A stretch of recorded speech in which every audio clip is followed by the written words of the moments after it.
Tester votes one way in Washington, talks another way in Montana. So Tester should be frightened for his political life. And Dunn says as to Heitkamp in North Dakota, she will need to run for political cover. In both instances, we can look for several dead ducks among Democratic senators. Trump's performance is resonating with the people in the hinterland. And Dunn believes as many as a half dozen Democrats could lose their seats this fall. I'm Chad Groening. Expect to hear a lot more about trade concerns hanging over the markets. Dan Celia of Financial Issues says we can count on this being the case for the next 3 weeks.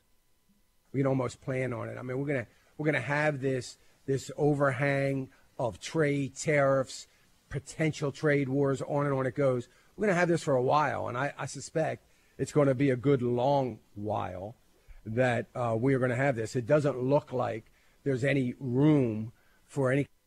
U.S. and European Union trade representatives met yesterday and said they had a constructive and forward-looking encounter, but provided no details. U.S. employers advertised the most jobs on record in July, and the proportion of workers quitting their jobs also hit a new all-time high. American Family News is online at onenewsnow.com. I'm Rusty Pugh. Y'all have encouraged us to go out, stand for the Word of God, stand politically. It's truly a blessing to hear how God is using Urban Family Talk. Just want to say I love everything that Urban Family does. Will you take a moment to share your story? Call 877-327-5647. That's 877-327-5647. Thanks.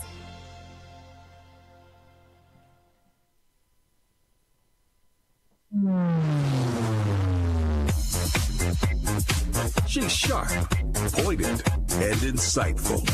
This is Stacy on the Right on American Family Radio and Urban Family Talk. Now, Stacy Washington.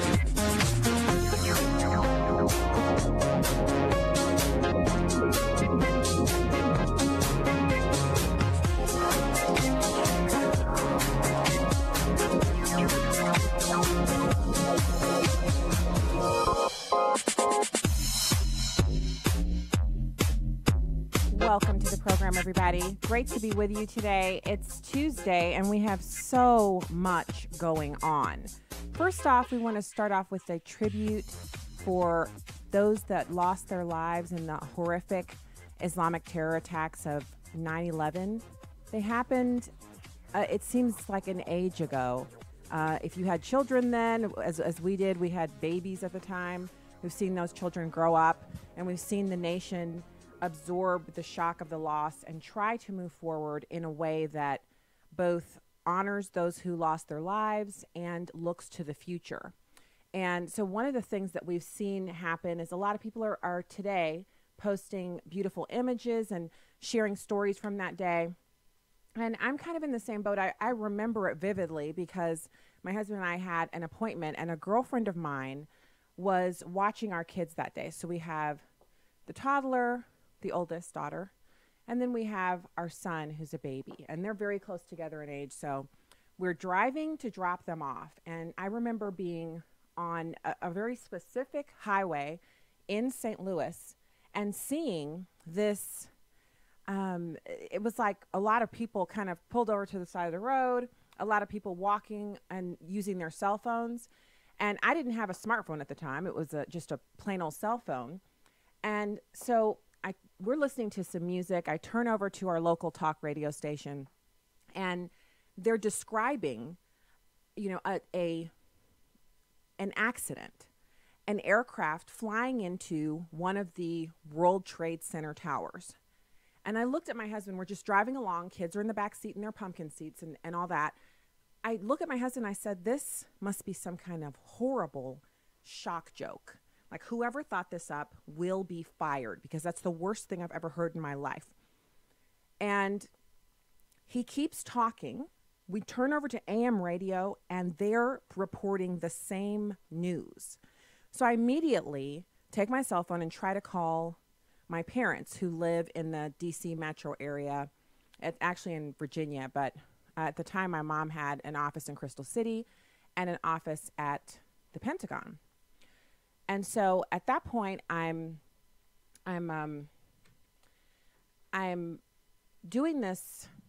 It's just like this dance in my mind, like what could possibly be happening? So I call and all of the lines are busy. I mean, utterly, like there's no phone call that we can make. So we rush to my girlfriend's house and she's there waiting to take the kids and she's got the TV on.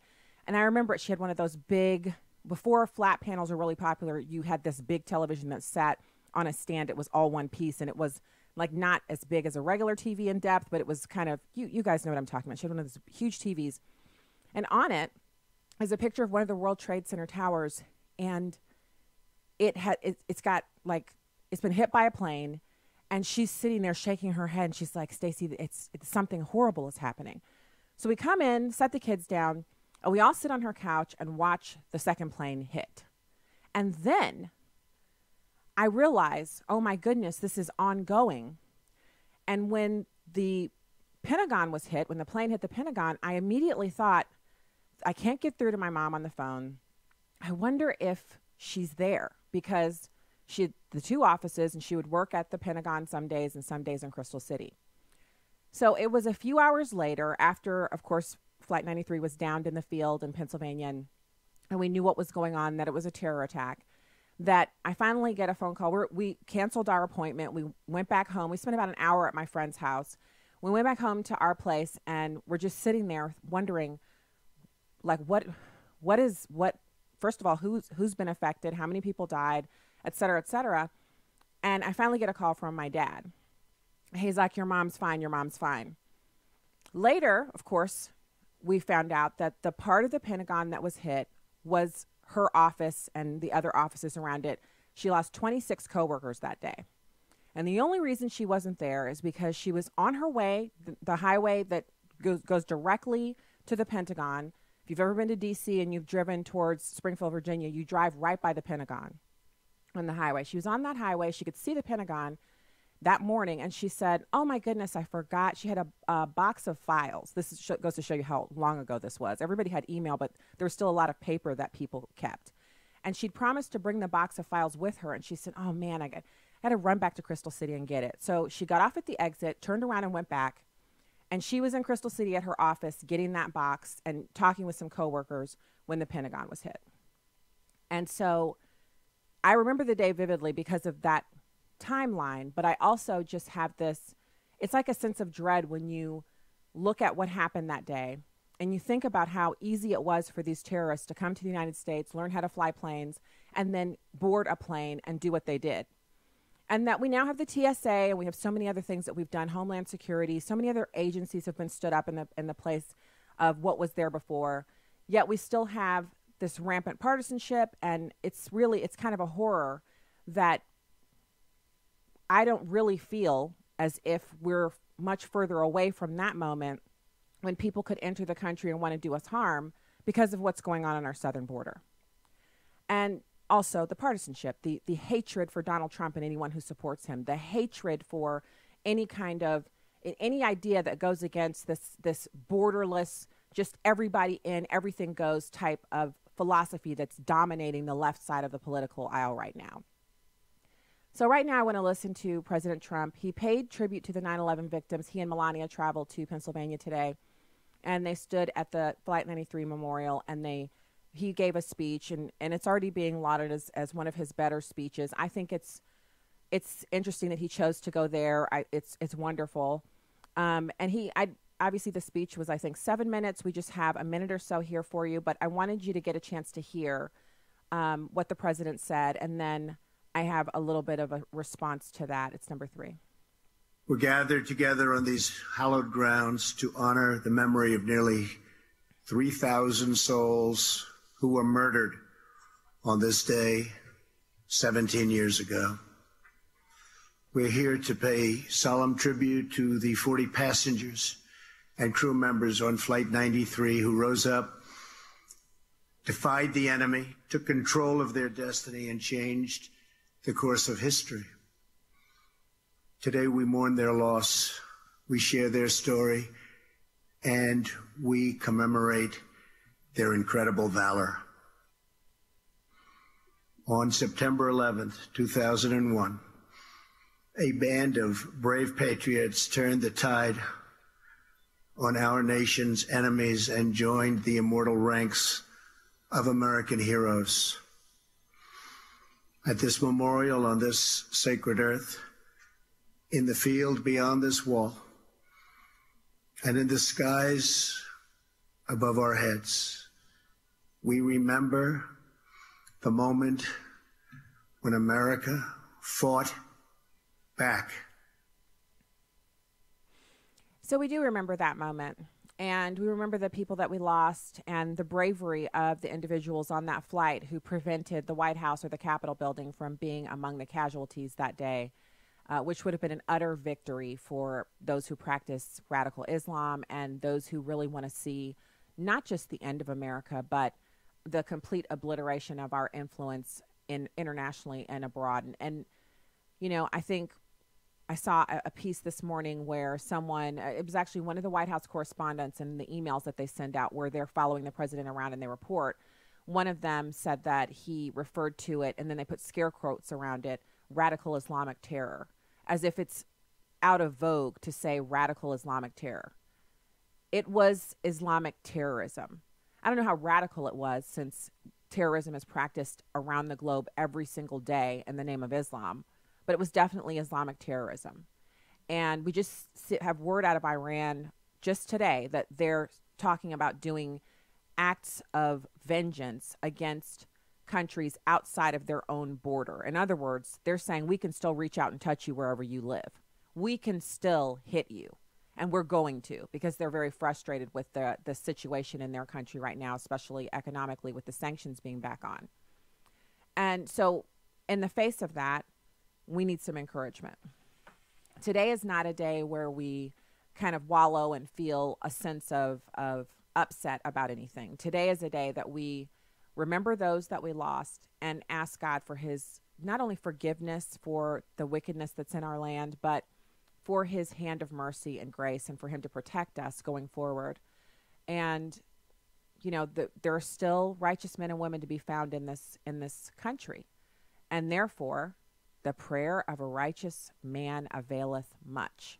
Also, the eyes of the Lord continually roam to and fro throughout the earth, searching for a wise man that he can show himself strong in, for a righteous man that he can show himself strong in. So for us to be righteous, we have to get in our word, we have to pray, and we can't allow things like this to dampen our enthusiasm for our, not just the practice of Christianity, but living truly for Christ, knowing that the time is short and that evil is real. So in times like this, I love, one of my favorite Psalms is Psalm 19. The heavens declare the glory of God. The skies proclaim the work of his hands. Day after day, they pour forth speech. Night after night, they reveal knowledge. They have no speech. They use no words. No sound is heard from them. Yet their voice goes out into all the earth, their words to the ends of the world. In the heavens, God has pitched a tent for the sun. It is like a bridegroom coming out of his chamber, like a champion rejoicing to run his course. It rises at one end of the heavens and makes its circuit to the other. Nothing is deprived of its warmth. The law of the Lord is perfect, refreshing the soul. The statutes of the Lord are trustworthy, making wise the simple. The precepts of the Lord are right, giving joy to the heart. The commands of the Lord are radiant, giving light to the eyes. The fear of the Lord is pure, and enduring forever. The decrees of the Lord are firm, and all of them are righteous. They are more precious than gold. They are sweeter than honey from the honeycomb. By them your servant is warned. In keeping them there is great reward. But who can discern their own errors? Forgive my hidden faults. Keep your servant also from willful sins. May they not rule over me. Then I will be blameless, innocent of great transgression. May the words of my mouth and this meditation of my heart be pleasing in your sight, O Lord, my rock and my redeemer. And so with that, we want to remember the people that we lost and the brave individuals who rushed the cockpit in Pennsylvania with the Flight 93, those people who they use their cell phones to make final calls and to say goodbye to their families.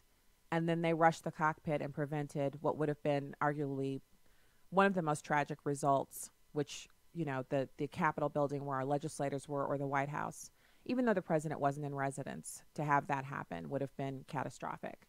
So we honor them and their sacrifice, and we honor all of the victims and their family members, and even those who, because of the debris and breathing in the dust from the buildings eventually coming down, they died from cancer, and many neighborhoods lost all of the dads in the entire neighborhood because they all worked in the financial sector and lived in close proximity to each other. And so we remember all of those families, and we ask God to extend his hand of mercy so that we never have a terror attack like that happen again on our soil.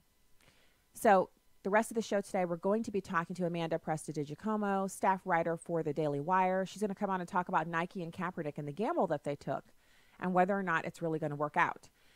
She has a piece up at the Daily Wire. I will put that online at Stacy on the Right on the Facebook page. And then we also have some discussion about immigration, because new information has come out this week, which it's kind of not getting the headlines on the right that it would, I think, just because of the hurricane that's going to make landfall in North Carolina and Virginia, and people are really concerned about that. The president actually canceled his rally in Cape Girardeau here south of St. Louis. That was Thursday. He canceled that. So we'll be talking about just a bit to let you know what all's going on. Illegal immigrants cited in the theft of 39 million Social Security numbers. Illegal alien border crossings have surged. 100 Bangladeshi nationals apprehended in Texas within the last 3 weeks. We're going to talk about all of that in Hour 2. And in Hour 1, we'll take your calls, 866-963-2037. We'll be right back.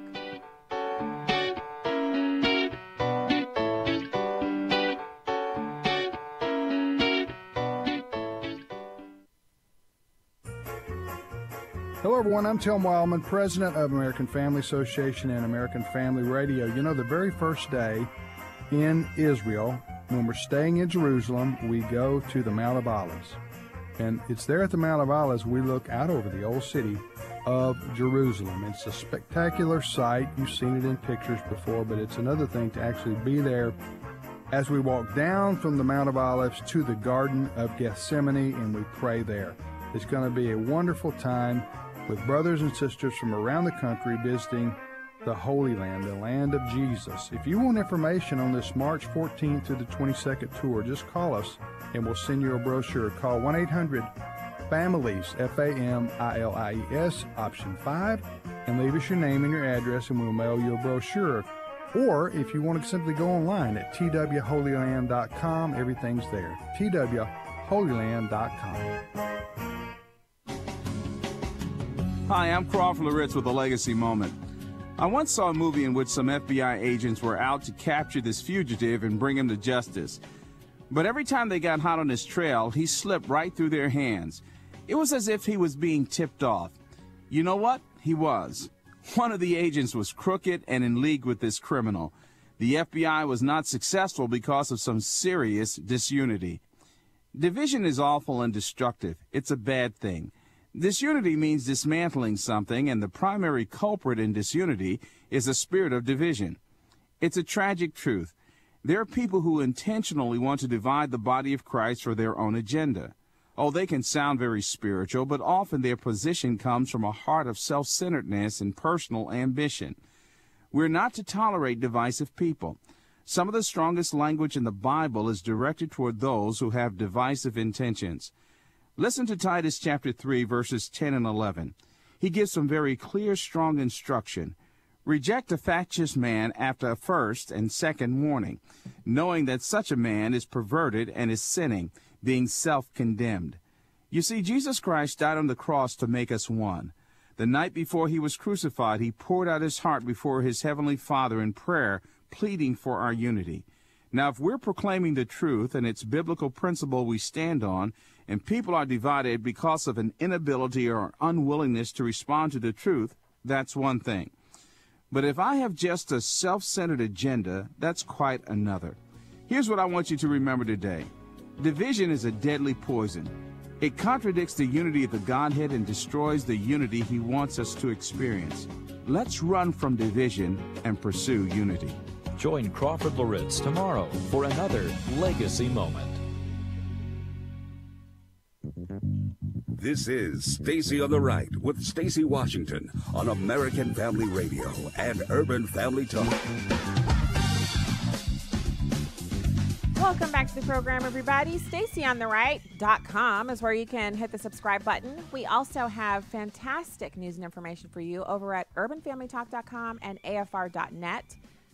Visit, subscribe, share something there. There's all these little buttons at the top where you can hit the tweet button or the Facebook share button. We'd really love you to do that. So right now, it's my pleasure to welcome staff writer for the Daily Wire, Amanda Prestidigiacomo. Amanda, thanks for joining us today. Thank you so much for having me. It's good to talk to you. It's such an interesting dichotomy, this split in America, where you have a bunch of people, really millions of people, who support Colin Kaepernick's quest to politicize his workplace and really want to see him reinstalled back in the NFL.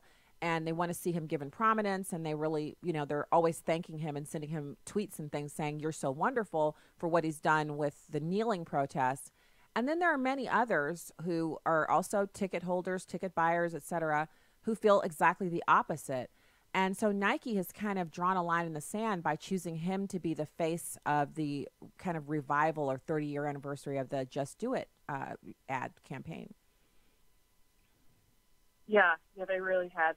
This was clearly a business decision. I think they were mostly banking on President Donald Trump sounding off on this, and of course there are a lot of people who don't like President Donald Trump, so that would kind of spur their publicity and their sales.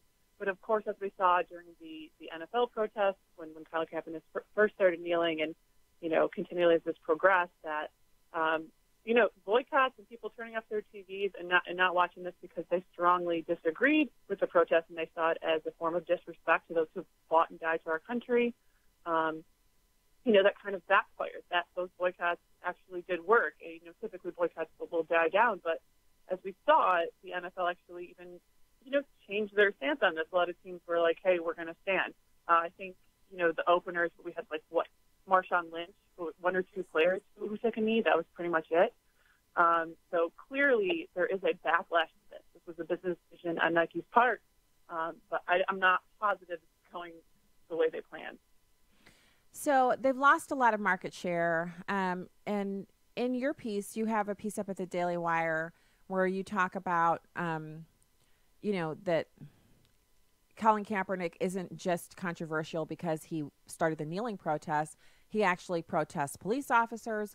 He thinks Fidel Castro is awesome. I mean, he's hardly a mainstream person even if you separate him from the, his role in starting the kneeling protests. Is he?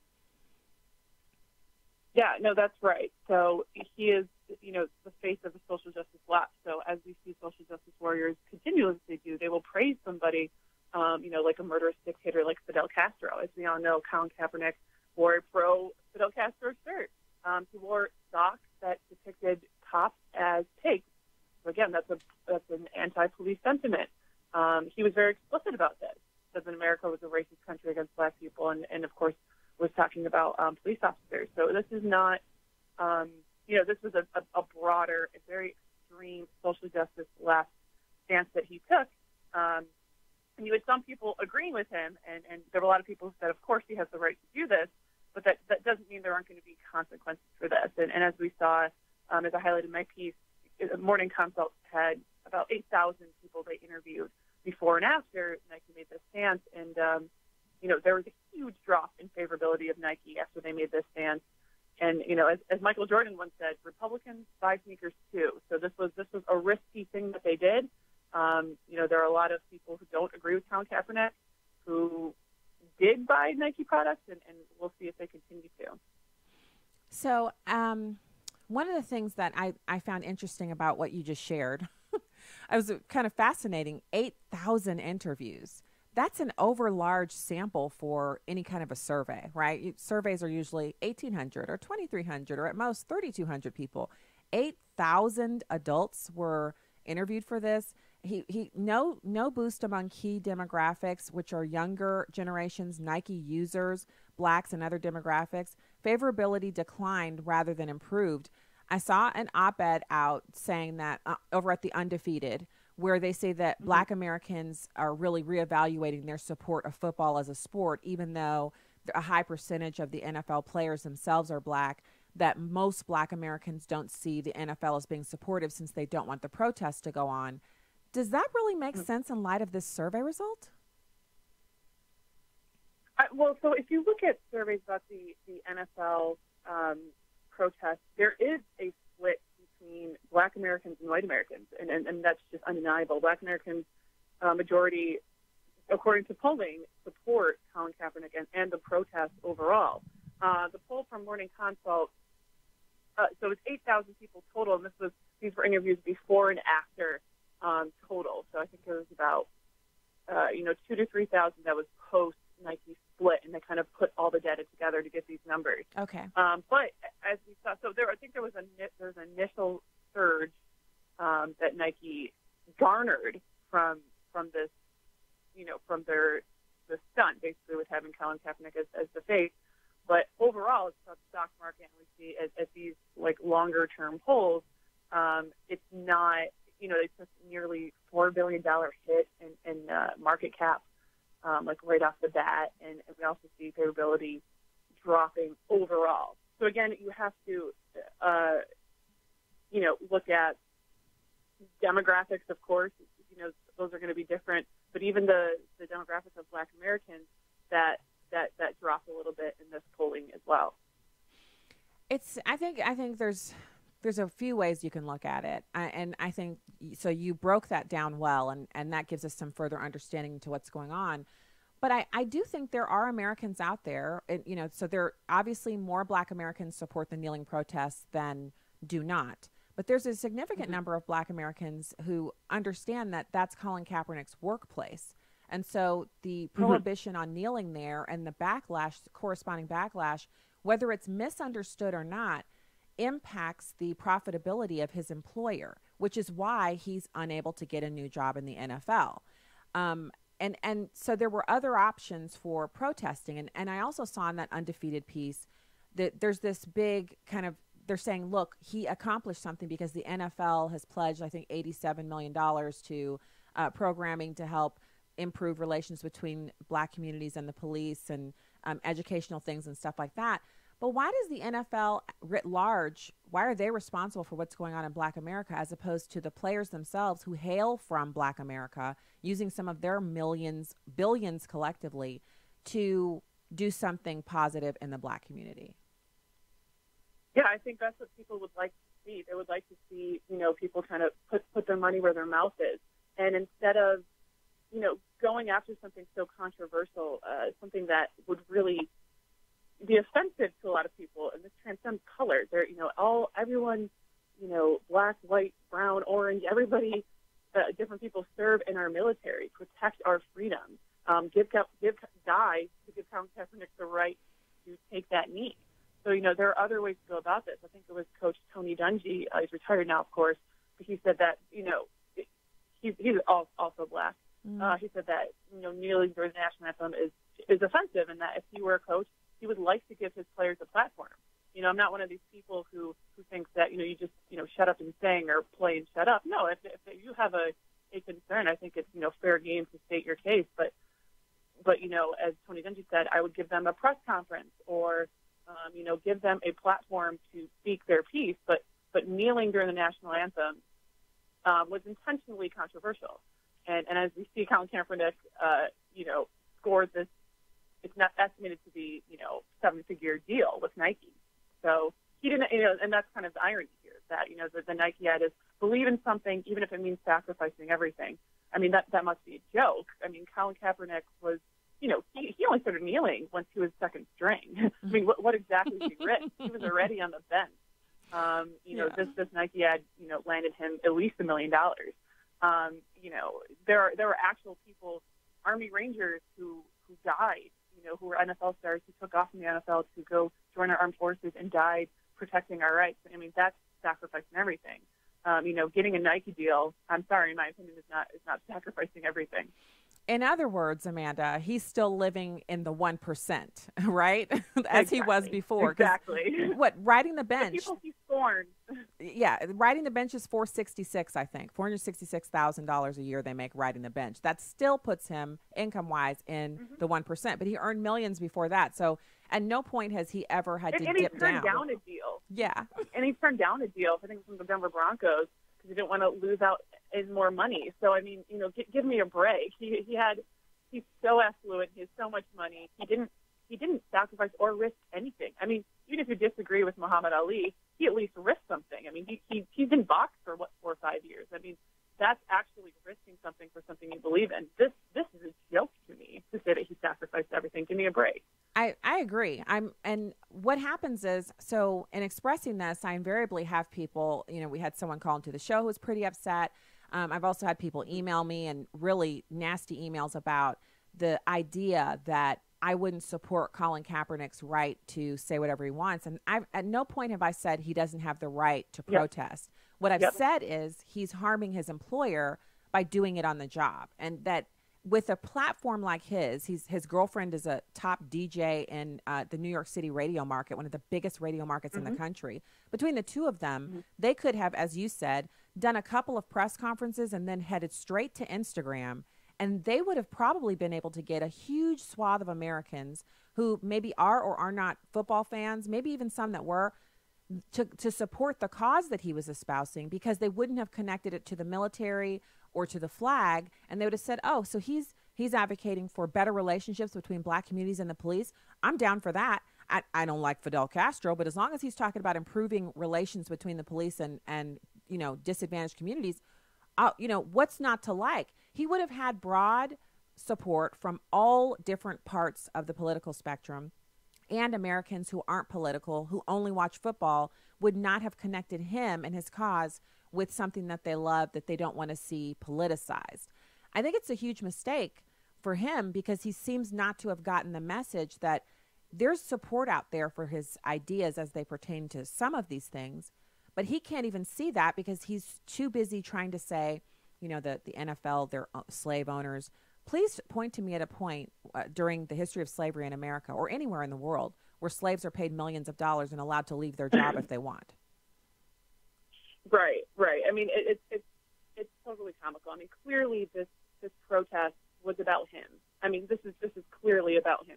He might feel passionately about something, but he knew what he was doing. He knew that this would set people off. He knew that this would hit people, who know people who've died for our country. All Americans, you would think, would feel some pride during the national anthem. And he knew what he was doing. He wanted this attention. He knew that he was doing it this way as opposed to having a press conference or doing something with the radio or drawing attention to this in a productive way. He wanted to do it this way for that reason. So, you can think whatever you want of him, but, spare me the heroics. So I'm sure you saw the story, because I see people online already politicizing the story of Botham Jean. He's a person who immigrated to this country from St. Lucia, and he went to college. He went to a Christian college in Alabama, graduated. He was working for PricewaterhouseCoopers in his apartment, I think Friday night, when an off-duty police officer still in uniform came home and mistook her apartment for her own.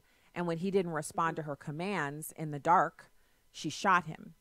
And even though they gave him, they tried to give him life-giving procedures, and once they responded 4 minutes after, he died at the hospital. And so people are saying, see, for all of you people who are, criticizing Colin Kaepernick, it's true. The police really do run around shooting black people for no reason. I think that's a real stretch here in this case, where the officer was off duty and it wasn't in the commission of a crime. She wasn't responding to a crime scene. She wasn't responding to an officer's call for help. She mistook this guy's apartment for her own and reacted incorrectly. She didn't even give him an opportunity to, if she'd even hit the light switch so she could see, oh my goodness, I'm not in my own apartment. So she's been arrested and charged with manslaughter. And I know it's early. Obviously, it remains to be seen whether she'll plead it out or actually go to trial and be convicted. But clearly this is not a case of the same thing that Colin Kaepernick has been protesting. Do you see a connection between that story and what he's been saying about taking the knee? No. I mean, exactly what you said. This was an off-duty cop. Obviously, this is a horrific story, and it's such a tragedy that this person was killed. And she'll probably be convicted. And as we know the facts are now, I mean, she probably should be. I have yet to see evidence of this being racially charged. I have yet to see evidence that this was like maybe a plot, that she went into this apartment on purpose, that it was an accident. I don't see the evidence for that. I mean, if that were the case, that'd be horrific. But again, this has nothing to do with, she was not on duty. This was just a person who went into the wrong apartment and, tragically killed somebody. And that should be, tried to the fullest extent. And she should suffer consequences of whatever, jury or whatever the evidence, finds. But again, this has nothing to do. People who are turning this into something that Kaepernick was protesting, I mean, that's just silly. I mean, we don't have any evidence of that whatsoever. I tend to agree with you because I was following the story, and I was concerned that if she wasn't arrested and charged, there were already calls over the weekend. They had a vigil and a protest march saying that she was given special treatment because the Texas state troopers were investigating the case, which the actual police chief remanded to them because she wanted to make sure that it was transparent. But now that she's been arrested and charged, I really think that justice will follow. And I just wish that people could have some clarity on what's going on with Colin Kaepernick. Your article goes a long way to helping with that. Amanda, thank you so much for joining the show today. Yeah, thank you so much for having me. All right, talk to you again soon. We will be back with more right after these messages. Stay there.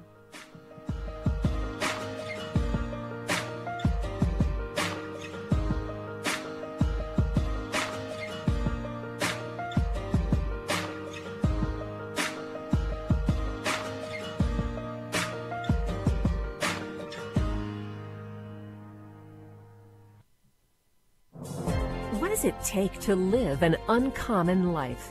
Here's former Super Bowl winning coach Tony Dungy with today's uncommon moment. There is no clearer showcase of your character than the way you treat others and expect them to treat you. The way you handle relationships, particularly your close ones, will impact every other area of your life in one way or another. According to 1 Corinthians 13, love means doing everything for someone else's benefit. That doesn't mean passively giving in to the other person's every wish or being dominated in the relationship. It means making every decision with the other person's well-being in mind. Be active in the lives of your spouse, your family members, and your friends. Real love changes lives, including yours. New York Times best-selling author Tony Dungy. Discover more at CoachDungy.com. That's CoachDungy.com. It's time to call your senators. We need to tell them to put an end to the liberals' filibuster, switch to a majority vote, and defund Planned Parenthood. Call the Capitol Switchboard at 202-224-3121 or go to afaaction.net. Senators respond to constituent calls. So call 202-224-3121 and tell your senators to switch to a majority vote and defund Planned Parenthood. Your call will make a difference. And this is where I often say that the Word of God is not meant merely to be consumed. The question is not how many scripture you can retain. The question is how much scripture can you use. I thoroughly enjoy the Hamilton Corner. It's a bright light, just priceless information, and God's Word is so needed. Tune in to the Hamilton Corner, weekday afternoons at 5 Central on Urban Family Talk. I'm Chad Pergram with the Speaker's Lobby. Supreme Court nominee Brett Kavanaugh sat through grueling hours of sharp questioning, fireworks between senators, and vocal protesters. Now it's up to the Senate to provide advice and consent on the nominee as required by the Constitution. The next stop for the nomination is the Senate Judiciary Committee. The committee is split between 11 Republicans and 10 Democrats. We expect a party line committee vote on Kavanaugh around September 20th. Then it's on to the floor. Last year, Senate Majority Leader Mitch McConnell established a new precedent to shut off filibusters on Supreme Court picks weeks when senators considered the nomination of Supreme Court Justice Neil Gorsuch. The Senate just swore in Republican Arizona Senator John Kyle as successor to the late GOP Senator John McCain, so Republicans appear to have just enough votes, 51, to end debate. The procedural vote should fall on Monday, September 24th. Once the Senate votes to end debate, it's just a matter of time. A confirmation vote on Kavanaugh is likely to come no earlier than Wednesday, September 26th. The Supreme Court's new term begins on the first Monday in October. With the Speaker's Lobby, Chad Pergram, Fox News. You can watch a live stream of the show on Facebook or YouTube at Stacy on the Right. Now, back to the show on American Family Radio and Urban Family Talk.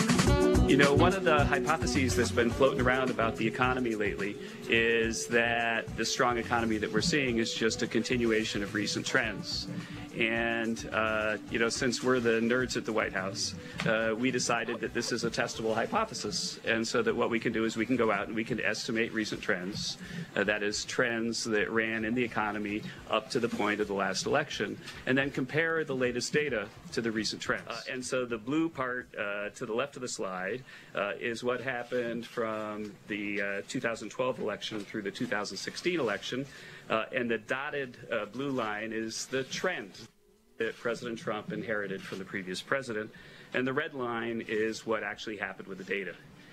And so I think that if you look at this chart, you can see that the first thing is small business optimism.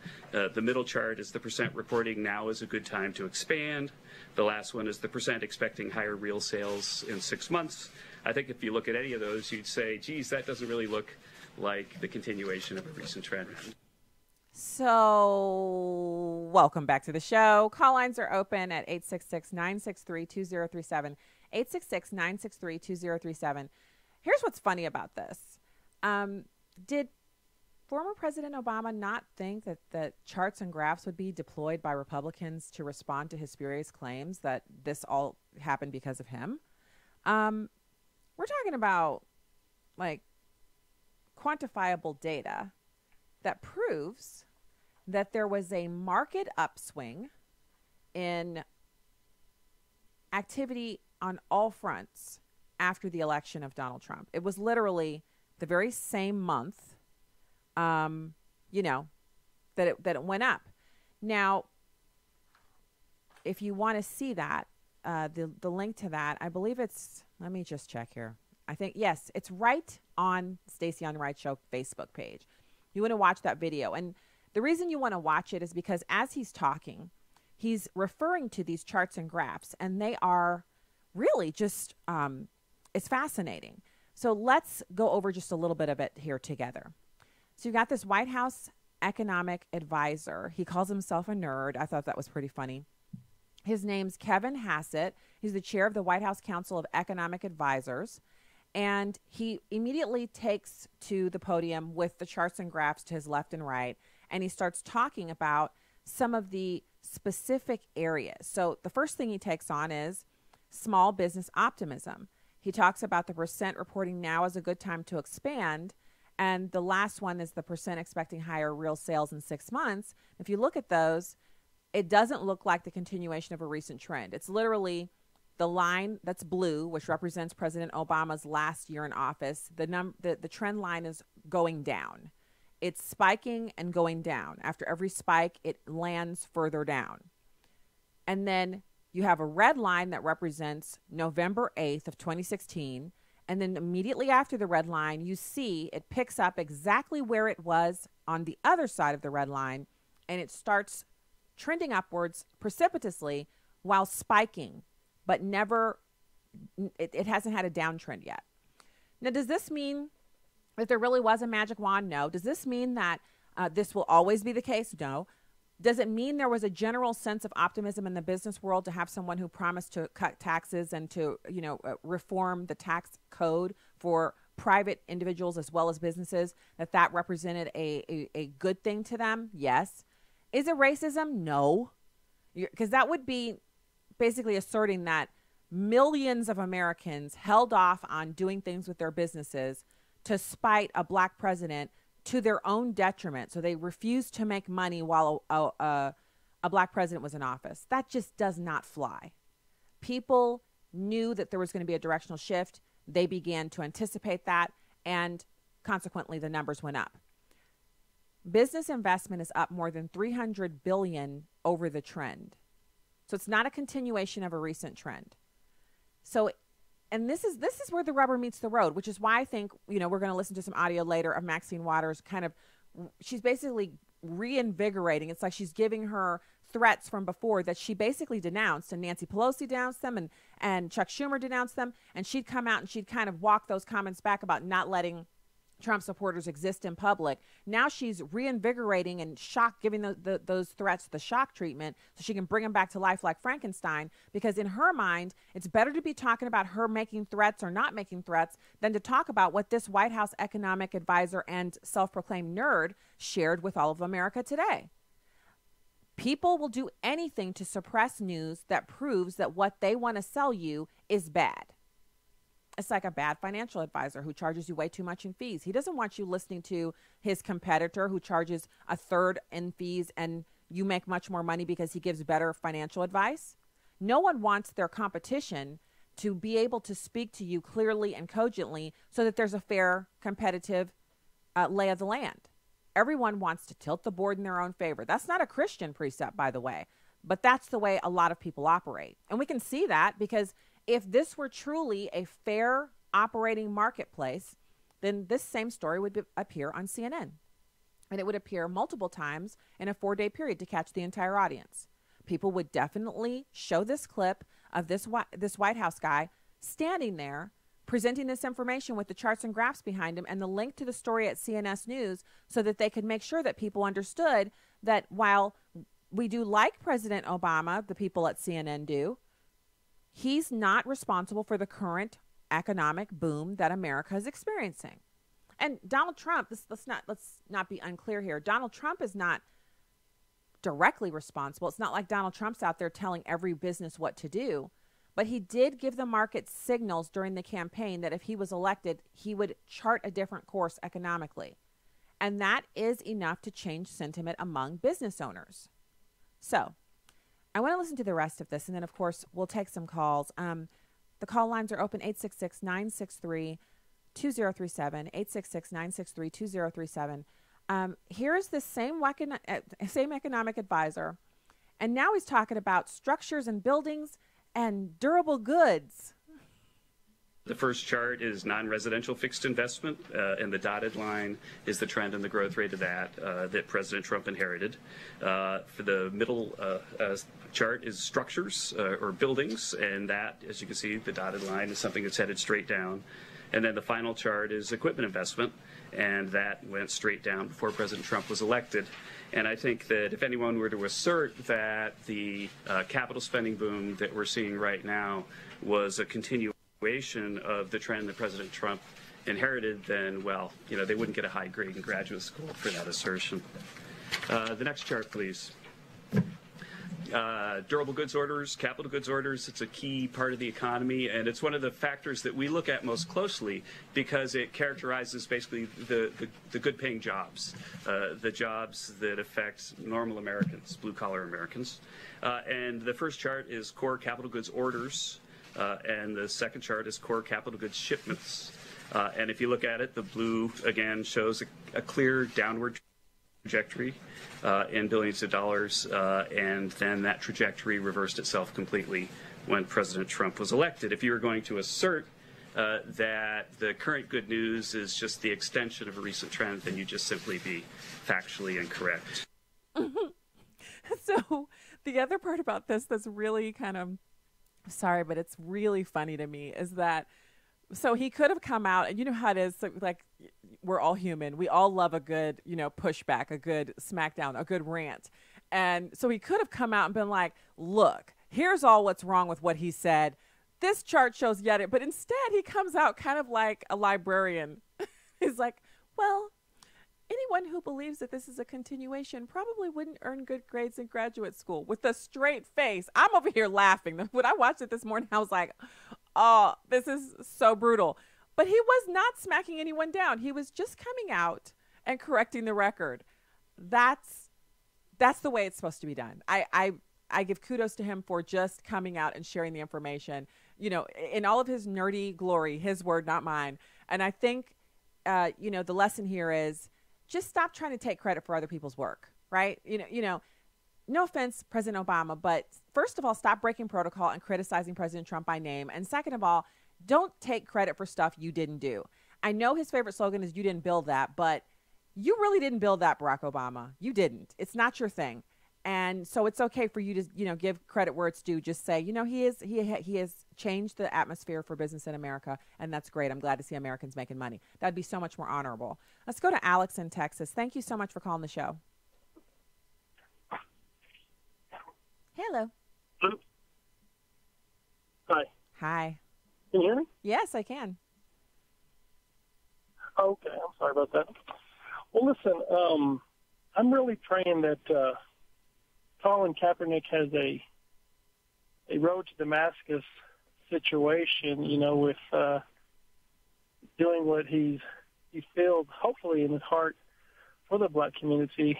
I'm just praying that, he realized that Nike gives many millions of dollars to Planned Parenthood, and once that's revealed, I pray that he actually charges them with some type of,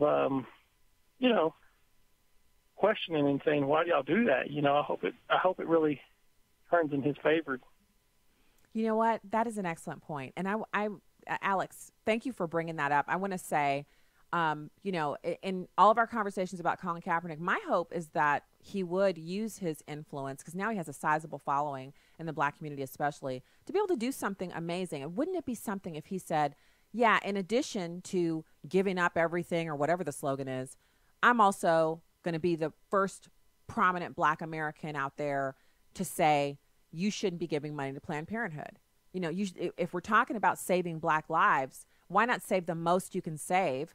Almost 40% of all the abortions that Planned Parenthood does are black babies.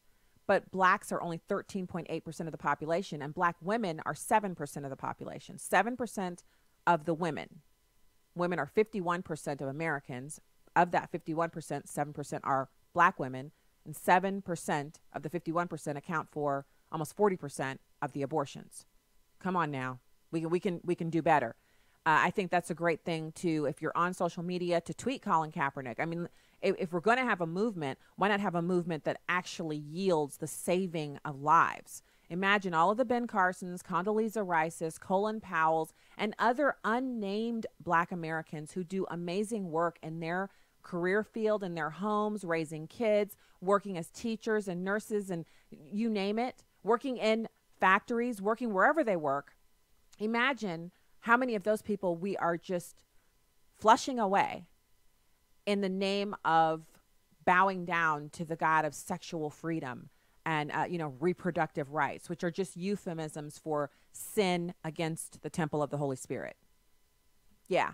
So I think it's an excellent point. Alex from Texas has the right mindset. And we honestly, as much as I feel annoyance when I see Colin Kaepernick doing what he's doing to his career and leading other people down that wrong path, other viable sports figures who are pretty popular or maybe aren't even that well known, kneeling and kind of basically putting a red mark on themselves saying, look at me, I want to destroy my career too.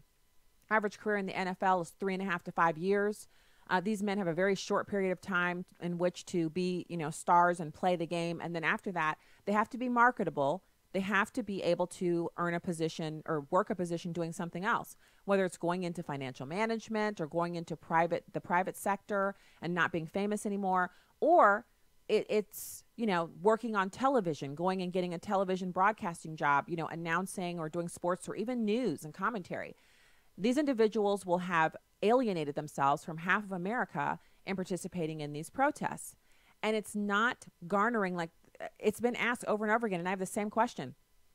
How many lives in inner city Chicago, St. Louis, or Baltimore have been saved by these football stars taking a knee?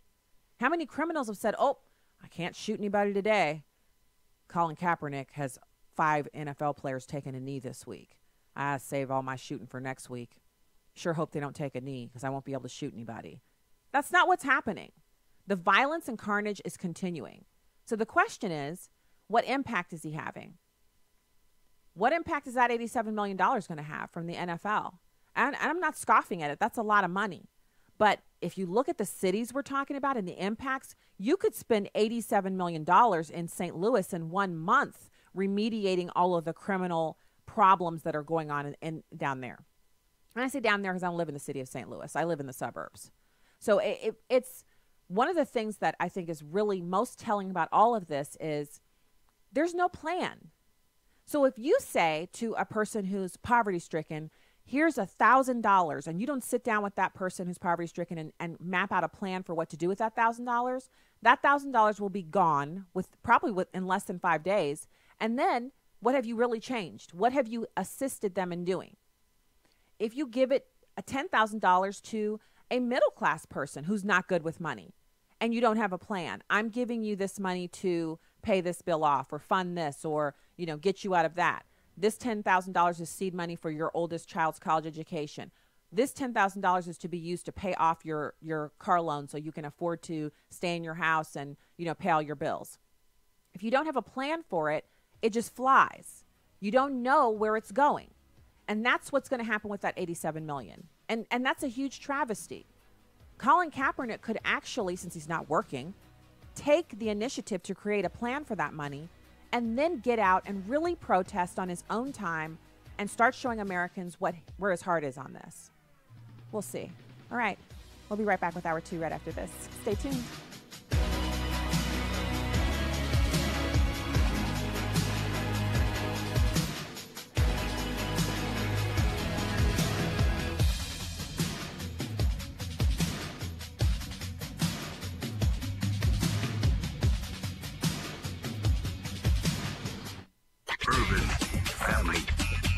Urban Family Talk. AFA Action Alerts. When you subscribe, we'll notify you once or twice a week about a critical issue facing our country. AFA Action Alerts have been very successful in influencing legislation, as well as getting positive results from America's Fortune 500 companies. Subscribe to your AFA Action Alerts today. Go to afa.net and click on the Resources tab. Truth, wisdom, empowerment. Urban Family Talk, a ministry of the American Family Association. For American Family News on the Hour, I'm Chris Woodward. Hurricane Florence could inflict the hardest punch North Carolina has seen in more than 60 years, with rain and wind of more than 130 miles per hour. In the 1950s, Hurricane Hazel slammed the North Carolina coast with winds of 150 miles per hour.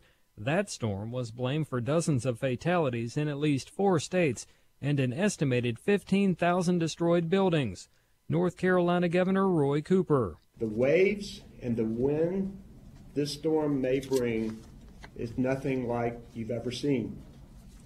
Even if you've ridden out storms before, this one is different.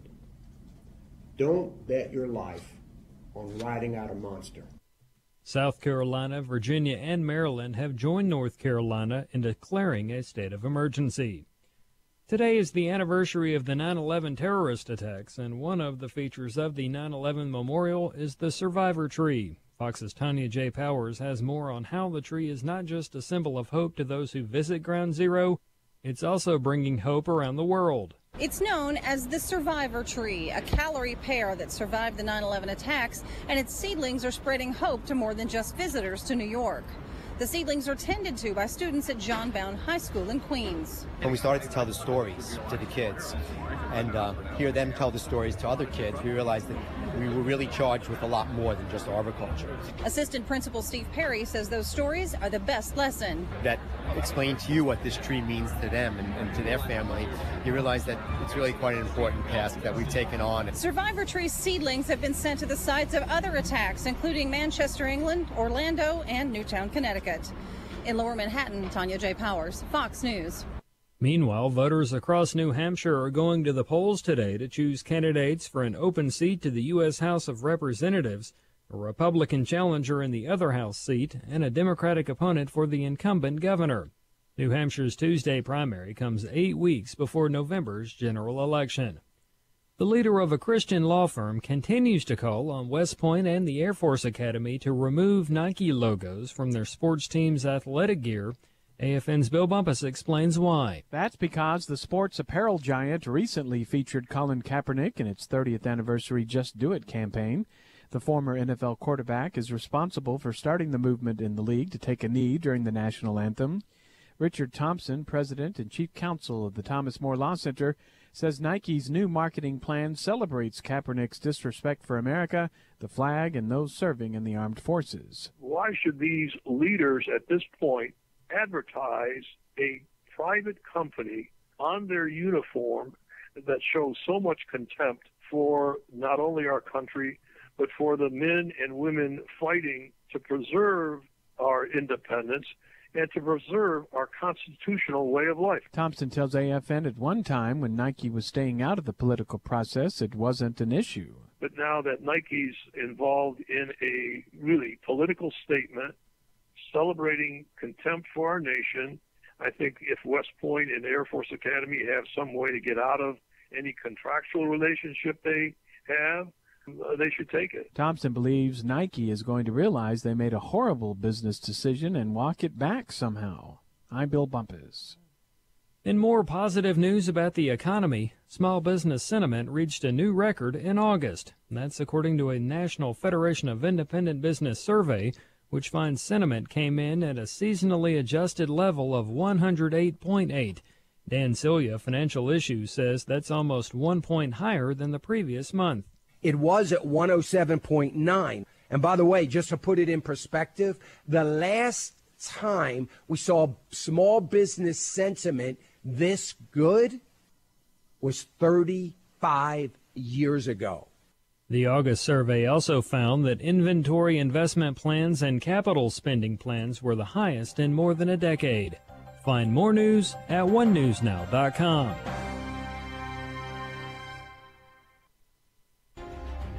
Abraham Hamilton III. God put us in this world at this time to be salt and light. We don't fold because of the darkness that we're facing. This is not the first time in the world's history that it's gotten dark. God has called you and I to be his ambassadors, even in this dark moment. Tune in to the Hamilton Corner, weekdays at 5 p.m. Central on Urban Family Talk.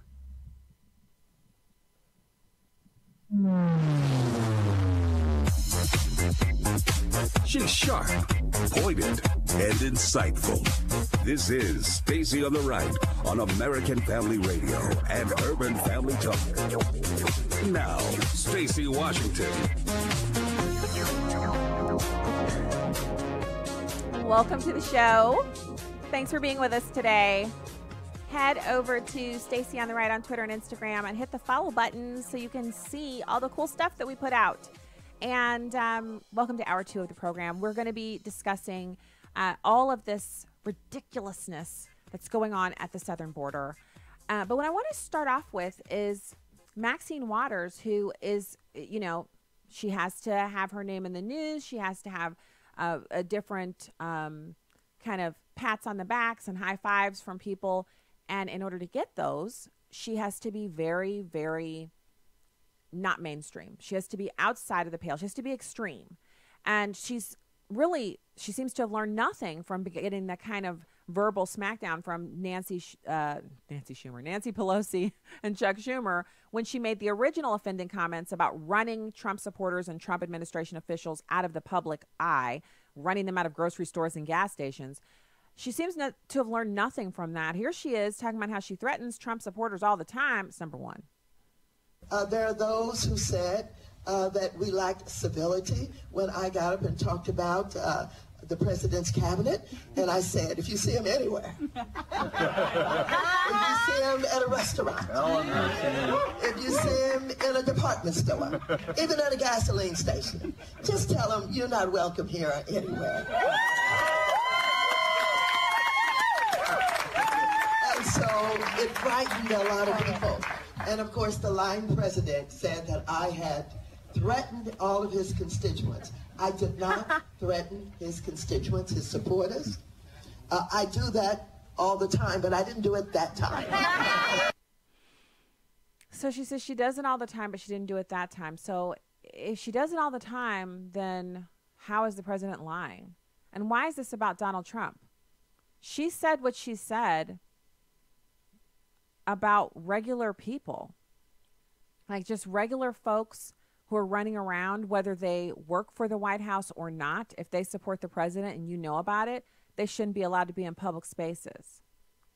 That is not American. That's third world pit activity, not American activity. We don't run each other out of public spaces because we're on one side of the political aisle or the other. Now, if you're practicing communism, perhaps you should be sat down and had a stern talking to, because, you know, communism is atheism, and it's also responsible for the deaths of hundreds of millions of people around the world in the history of the modern era, since communism became a thing. Look at what communist China is doing to Christians right now, forcing them to burn their Bibles, ripping down their crosses in their little home churches, and basically telling them they have to sign documents renouncing Christianity because the Communist Party of China is an atheist organization. And the only person you're allowed to praise is communism in general, the concept, the party, and you're allowed to praise the leader of China, the head of the Communist Party. You're not allowed to praise God. You're not allowed to praise Jesus Christ.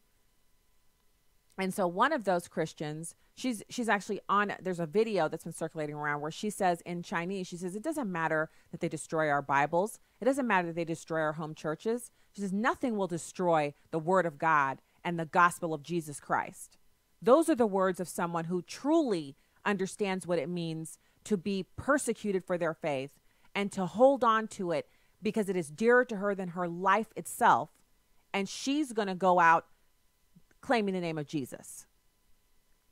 It's interesting that we have that going on in China, and that is a news story simultaneous to this statement by Maxine Waters that not for faith reasons, not for practicing Islam, not for, criminal activities, not for raping people or kidnapping them or entering this country illegally, not for going to fight for ISIS and then traveling back to the United States and acting like you're a regular person. For none of those things should you be run out of public. You should be run out of public because you didn't vote for the Democrats. Let that soak into you for a second. This woman is actually paid by you and I. Our tax dollars fund this lunacy that you just heard there. So going back to our wonderful caller from the end of last hour, talking about abortion, and there have been some comments. So the numbers, the most recent numbers that I've seen from the Census Bureau put the black population in America at 13.8% of the total. And out of that 13.8%, 7% of those are black women.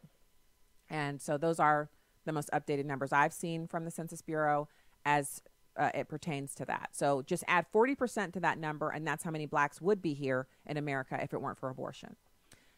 So speaking of that, you have the court in Missouri, and this is right here. And we literally had a press conference about this where we all wore white and held up the reasons why women were being hauled away from the St. Louis Planned Parenthood for hemorrhages and, excessive bleeding, all kinds of really things that are not supposed to happen if it's safe, legal, and rare by board certified physicians with admitting privileges to hospitals. Oh, but wait, they don't have admitting privileges to the hospital. So they just basically put the women that they've damaged into an ambulance and say, okay, well, get them to the hospital. No phone call. No, we have a patient coming in and here's what we saw in the clinic. No, they just put them in an ambulance and send them on their way. They're done with them. They've gotten their money. So this ruling lifts an injunction against a law requiring that abortionists in the state of Missouri have hospital admitting privileges. If this is where the rubber meets the road. This is where pro-life people, we can influence our legislators to enact legislation like this, regardless of what we think the Supreme Court is going to say, regardless of what Planned Parenthood says, regardless of what your friends and neighbors who wear those pink outfits and they wear the anatomical hats and they're constantly praising pro-abortion activity, regardless of what they say, it's about whether or not you know and understand women are getting duped into going into these abortion mills. And when they're in there, not all of them come out the way they went in. And I don't mean pregnant. I mean, they're getting hurt. The ambulances are being called, and we've been documenting it here in the state of Missouri. So Missouri can move forward with abortion safety reforms after a federal appeals court has lifted an injunction against the state law that was passed here through our legislative process requiring abortionists to have hospital admitting privileges. On Monday, the 8th Circuit Court of Appeals overturned a lower court ruling that blocked Missouri from enforcing a 2007 state law that required all abortion facilities to maintain partnerships with nearby hospitals. Now, please tell me how that hurts the Planned Parenthood. To simply have any of the physicians who are doing abortions at their mill have admitting privileges. Well, I can tell you how it hurts. Some of the doctors who work for Planned Parenthood don't have admitting privileges because they've been censured. They've had different problems with their medical licenses. That's right. They're not doctors in good standing. So they can't get admitting privileges. So rather than Planned Parenthood saying, well, we're going to find some doctors who can get admitting privileges, they're like, nobody wants to work here but these guys. So this is who we're stuck with. So we got to fight these laws. So they say the laws are anti-abortion. Well, I don't know how anti-abortion it could be if the law says abortionists need admitting privileges. It doesn't say you can't do the abortions. They're legal. It doesn't say that the person also has to come to know Jesus Christ and the saving grace of the cross. It doesn't say they have to start attending a God-fearing, Bible-believing, preaching, teaching church where the Holy Spirit can be felt in the midst. It doesn't say anything about that. It just says, as a matter of course, a physician performing abortions needs to have admitting privileges at a hospital within 40 miles of the clinic. 40 miles? Because that's about, as far as you can go before the person can't be saved. The life-saving measures in the ambulance just won't. 40 miles is actually a little too far. So the preliminary injunction, according to the unanimous ruling, the preliminary injunction in this case was entered into based on less than adequate information and an insufficient regard for the relevant standard. And the Comprehensive Health of Planned Parenthood Great Plains had argued that the safety measures could shut down its clinic in Columbia, leaving the nation's top abortion provider with only one location in Missouri, which is the one on Forest Park. If these laws are to take effect, women will now have to travel farther, wait longer, and use more of their own resources to access the health care they need most. The health care they're speaking of being the termination of a human unborn child. The euphemisms just knock me off my... I mean, come on. Health care? So Planned Parenthood Great Plains President Brandon Hill was speaking to the Kansas City Star when he made that spurious statement. Neither Planned Parenthood's national office nor the Great Plains affiliate responded to the Washington Free Beacon's request for comment on the ruling or whether an appeal is planned. So they're waiting to see if Justice Kavanaugh gets confirmed before they make a decision on whether or not they want to appeal. An appeal of this case to the Supreme Court could bring the constitutionality of abortion before SCOTUS with a 5-4 majority on the conservative side. So they're going to think long and hard before they decide to appeal this. So this also represents a major win for Attorney General Josh Hawley. We have requested Claire McCaskill to come on the program. We will continue to ask her to join us on the program to speak about her views on abortion and this law specifically. And abortion supporters had hoped the Supreme Court's 5-4 Hellerstedt ruling striking down similar safety reforms in Texas in 2016 would help Planned Parenthood prevail in Missouri. The appellate court, however, said the district court failed to establish factual findings that led the Supreme Court to reach its conclusion. Perhaps there was a unique problem Missouri was responding to. Such a problem may require a different response than what was needed in Texas. The hospital relationship requirement may be appropriate given Missouri's legitimate interest in seeing to it that abortion, like any other medical procedure, like, say, getting a LASIK eye thing done, LASIK eye providers have to have admitting privileges at hospitals. They have to have doorways that are wide enough for a gurney to go through, just in case someone's injured and can't walk out of the clinic to get into the ambulance. So the ambulance can take the ambulance bed out of the ambulance and take it through all of the doors to the place wherever the person is injured and take them from that bed or seat or chair or wherever they are, put them on the gurney, and then run them out of the clinic and take them to a hospital. that kind of logical requirement that is mandatory for all clinics doing other procedures, eye lifts, brow lifts, LASIK eye procedures, ear, the ear tuck thing that people get done where you have your ears shortened. All those clinics have to have those requirements. The ambulance safe doors, the automatic doors that open and shut so the ambulance people don't have to try to hold it open. All these just normal clinic rules don't apply to Planned Parenthood. So in Missouri, all we said was you've had 65 ambulance calls in the past, I think it was 5-year period that they looked at. 65 ambulance calls, and when the public has asked Planned Parenthood to account for what happened to those women, they refused to respond. So they came up with a bunch of common sense safety regulations that other clinics have to adhere to, and the clinics here in Missouri that are Planned Parenthood, the 2 of them that are left, down from 12 to 2, those clinics, all they said was you just have to be like every other clinic. And the Planned Parenthood said, no, we don't. We're going to sue you, which coincidentally you paid for that, and so did I, because our $558 million plus the $1.3 billion in reimbursements that they get, that's what they use to do these lawsuits and stuff, to donate to the Democrats, et cetera, et cetera. So the appellate court said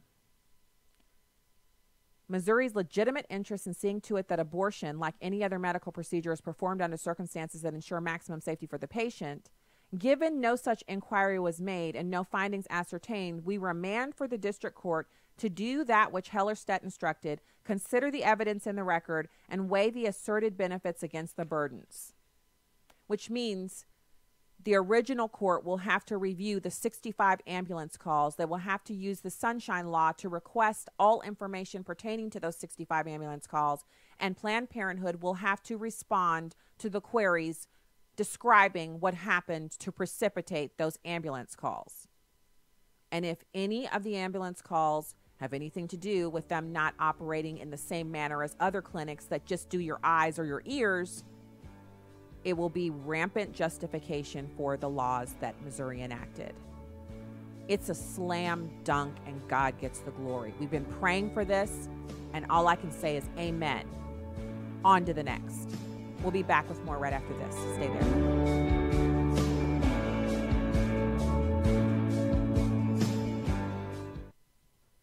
Maybe you've been hearing the messages from Preborn asking listeners to join together to help save babies' lives through ultrasound, and you're not sure how to respond. Here's the story of one woman who took that step. I heard about Mission Preborn just before December of last year and asked my husband if we could give at least $140. Just last week we received our packet. My husband came in the house and he was telling me, this is our preborn packet, the ultrasounds. I started crying without even seeing them. Not only were there 5 babies, but one of the moms was having twins. We were just elated for that. For $140, you can sponsor 5 ultrasounds, and you'll receive a story and a picture of babies' lives that were spared. All gifts are tax deductible, and 100% of your sponsorship goes to saving babies. To donate, dial pound 250 and say the keyword baby, or go to preborn.com.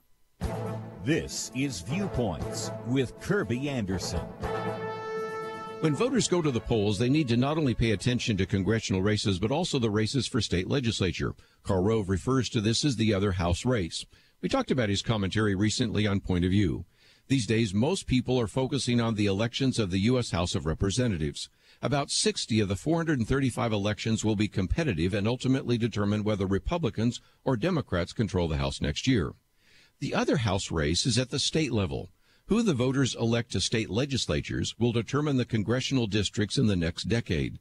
That's why we should also pay attention to the battle over 6,000 contests this fall and another 6,000 races next year and in 2020. Since most state senators serve 4-year terms, those elected this November will be the ones casting votes on congressional redistricting plans. None of this has escaped the notice of political parties. Republicans currently hold 67 of 99 chambers. They control both legislatures in 32 states. By contrast, Democrats have legislative majorities in both houses in 14 states.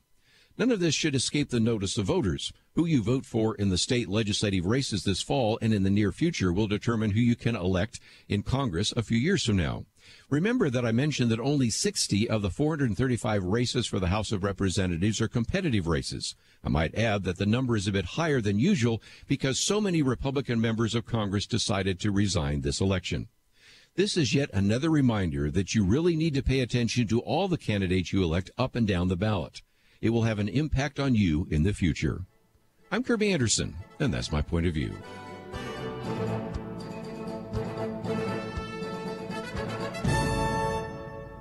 From Universal 1440, Unbroken, Path to Redemption, the rest of World War II hero Louis Zamperini's true story, in theaters September 14th, rated PG-13. Welcome back to Stacy on the Right on American Family Radio and Urban Family Talk.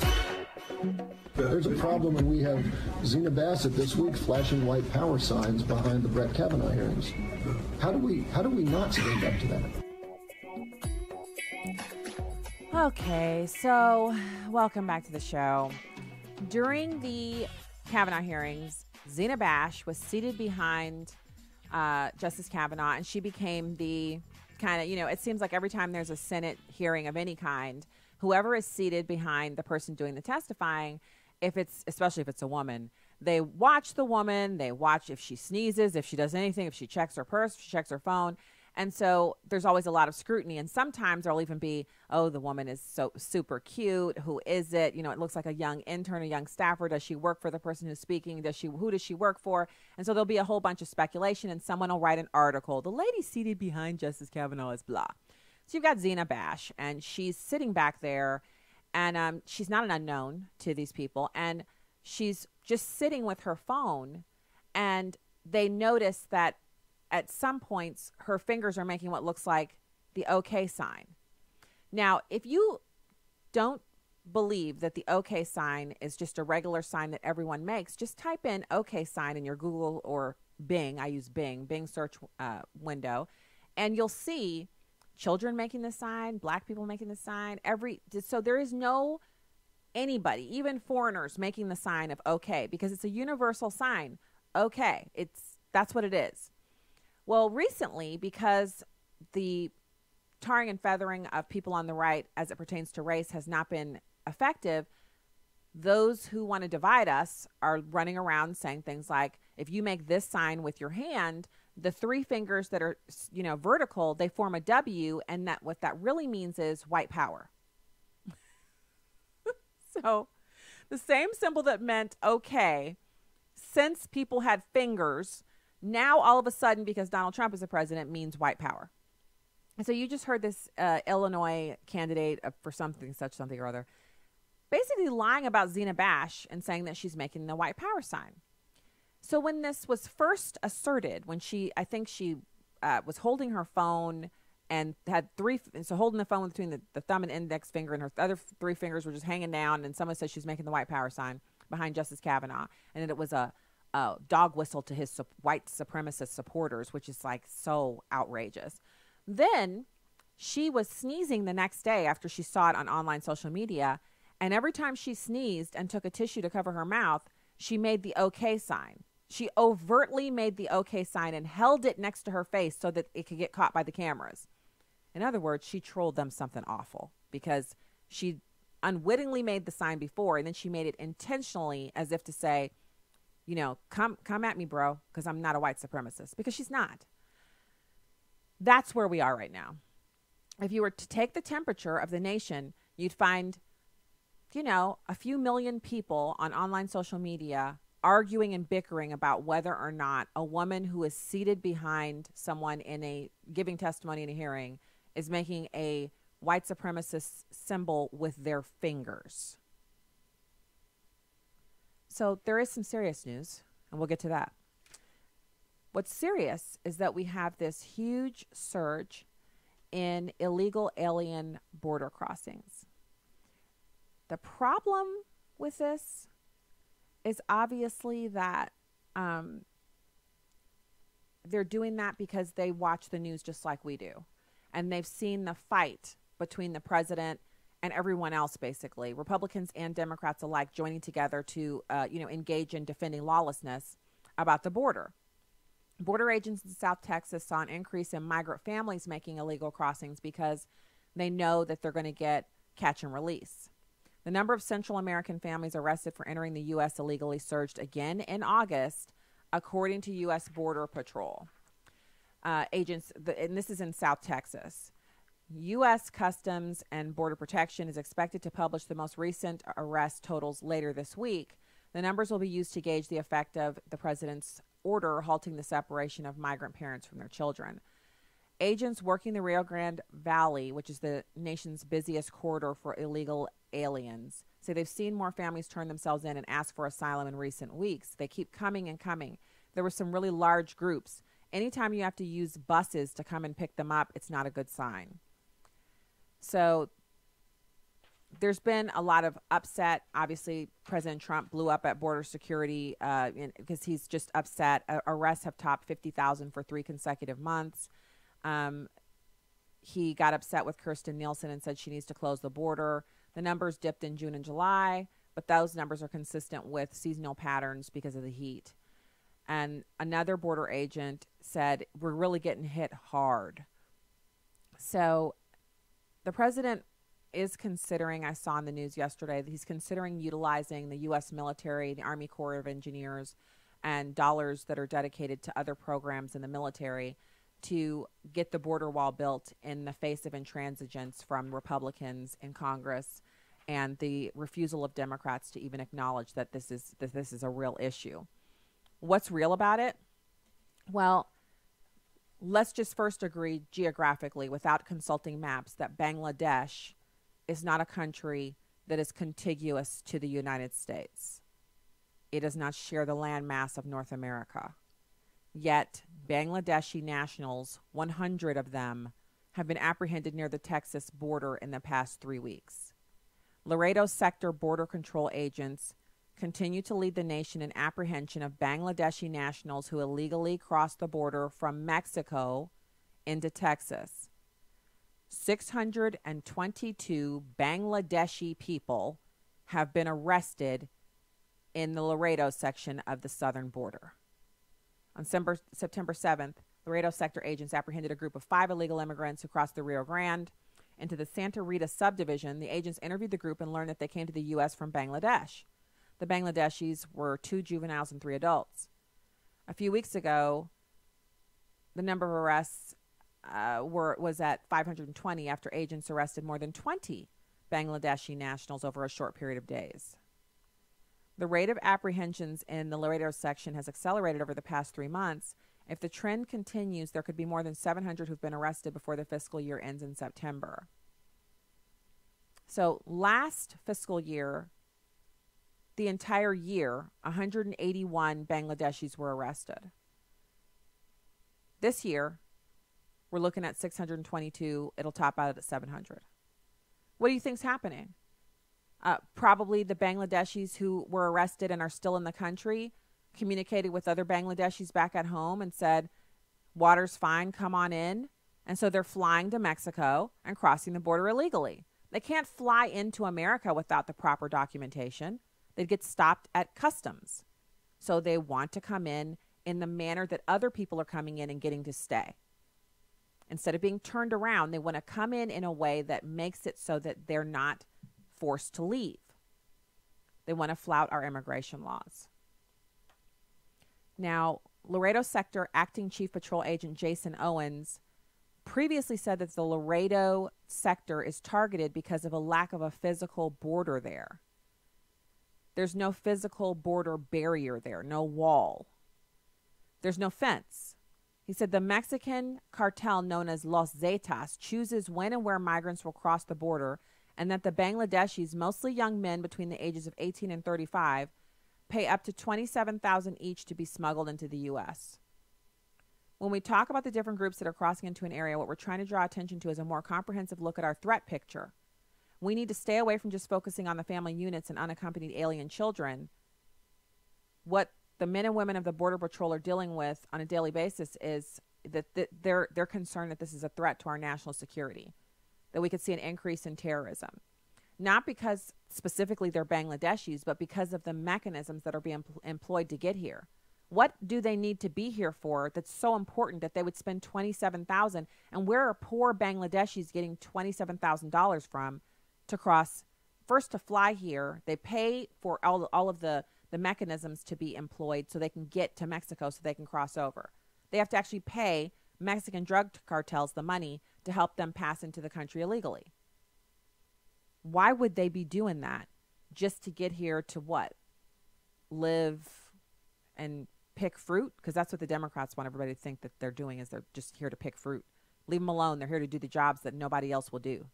When we know good and well that Americans will do all the jobs. Americans will do all of the jobs.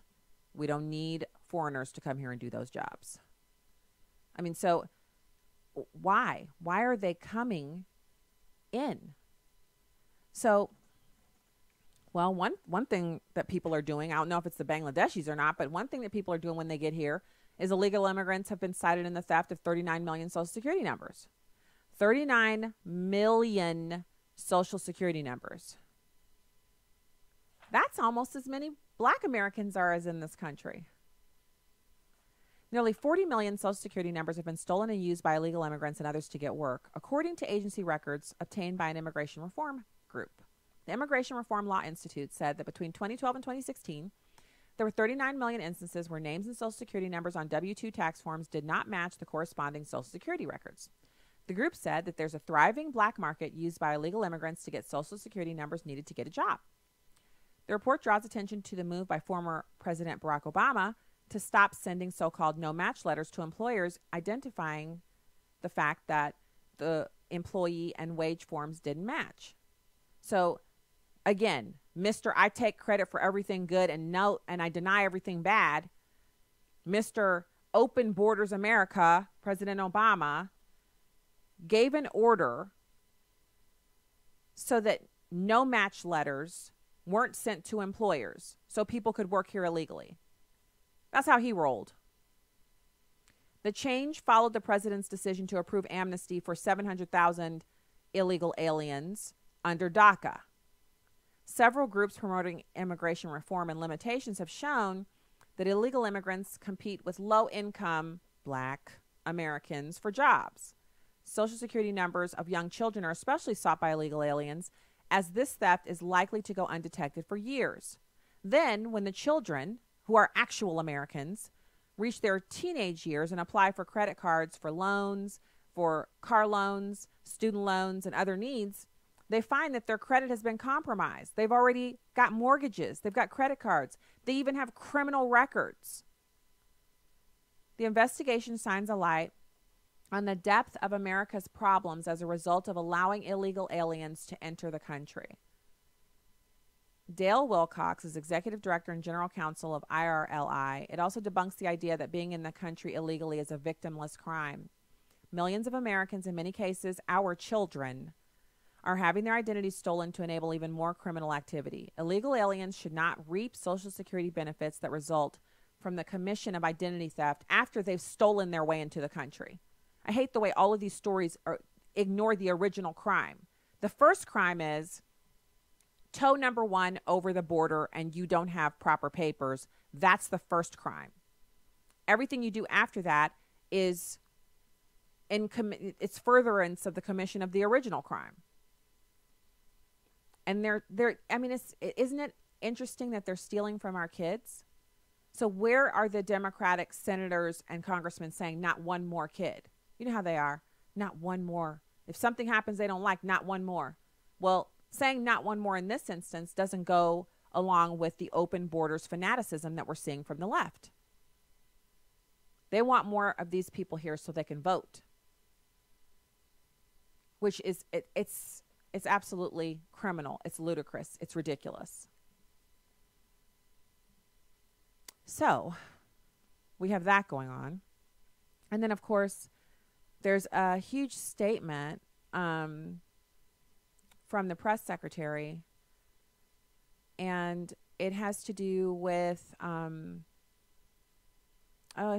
Baghdad. So over the past few days, we've seen life-threatening attacks in Iraq, including on the United States consulate in Basra and against the American embassy compound in Baghdad. Iran did not stop did not act to stop these attacks by its proxies in Iraq, which it has supported with funding, training, and weapons. The United States will hold the regime in Tehran accountable for any attack that results in injury to our personnel or damage to United States government facilities. America will respond swiftly and decisively in defense of American lives. Ooh, there's a lot going on, isn't there? Wow. There's that, and then, of course, there are all of the preparations that are going on with Americans on the border for the incoming hurricane, which I'd like to point you to, especially if you're interested in helping to rebuild in Houston or being on the list to help with whatever will have to be done after the current Hurricane Florence. You've got to go to 8daysofhope.com. It's 8daysofhope.com. And 8 Days of Hope volunteers responded last year by helping to build hundreds of families rebuild their homes, and rebuilding 50 new kitchens, hanging sheetrock, removing debris, and so much more. To volunteer for the Houston, Texas rebuilding effort, you can go to 8daysofhope.com. And please don't forget, as listening audience here, we are all praying for those in the path of Hurricane Florence. And as you heard at the top of the news, where we had One News Now, if you're in the listening audience and you're in that area, we encourage you to please, if you're within the path of the storm, don't try to ride it out. Get to safety. Drive to stay with relatives or friends. Go and stay in a hotel for a bit, just to the first initial. They're saying that the hurricane is going to make landfall and then sit there. And it's just going to be bad weather sitting over that area, resulting in up to 6 feet of flooding, which will be catastrophic if people are still there, because when the floodwaters are that high, you can't just drive out. If you're there when the floodwaters crest, you won't be able to get in your car and drive away. Cars will be washed away, people will be washed away, and it will be very hard for rescue to get in there. So please keep that in mind. And for those of us who aren't in the path, we got to pray.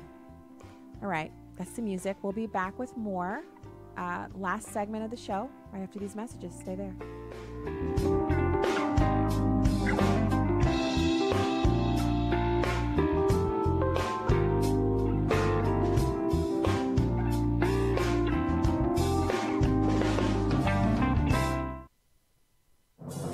What does it take to live an uncommon life?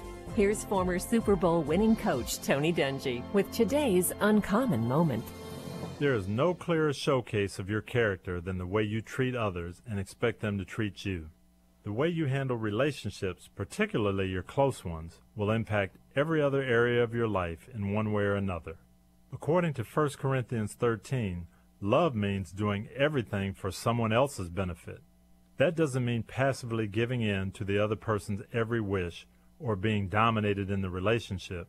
It means making every decision with the other person's well-being in mind. Be active in the lives of your spouse, your family members, and your friends. Real love changes lives, including yours. New York Times best-selling author Tony Dungy. Discover more at CoachDungy.com. That's CoachDungy.com.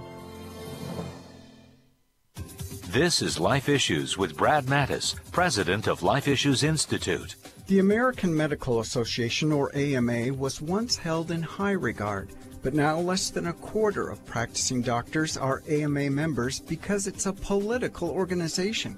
Their official journal recently attacked pro-life women health centers, calling them unethical because their most grievous violation is not referring women to abortionists. While abortion mills charge for their services, pro-life pregnancy centers provide everything free, including pregnancy and STD testing and ultrasounds. A new study by the Charlotte Logier Institute shows the centers last year provided $1.6 million worth of free services, using tens of thousands of volunteers. Instead of attacking these centers, the AMA should start praising them. Like us on Facebook at Life Issues and stay informed, more informed than you've ever been. Donald Trump's America. Days after the New York Times published an op-ed piece critical of the president, White House spokeswoman Sarah Sanders continued to call on the Department of Justice to investigate whether any laws were broken. We would consider someone who is actively trying to undermine the executive branch of our government inappropriate and something certainly to cause concern, and they should take a look at it. But undermining the executive branch is not a violation of the U.S. Criminal Code, a point that was brought up to Sanders. I'm not an attorney. It's the Department of Justice to make that determination, and we're asking them to look into it and make that determination, and they certainly are fully capable of doing that. The Justice Department typically only investigates leaks that involve classified information, which does not appear to be the case with the New York Times op-ed. President Trump has called the author of the op-ed gutless and a coward and suggested the op-ed could damage national security. At the White House, John Decker, Fox News. Welcome back to Stacy on the Right on American Family Radio and Urban Family Talk. Former President Obama taking the rare step of coming off the sidelines and entering the political fray, aiming to help Democrats take back the House, calling out President Trump by name in Illinois. It did not start with Donald Trump. He is a symptom, not the cause.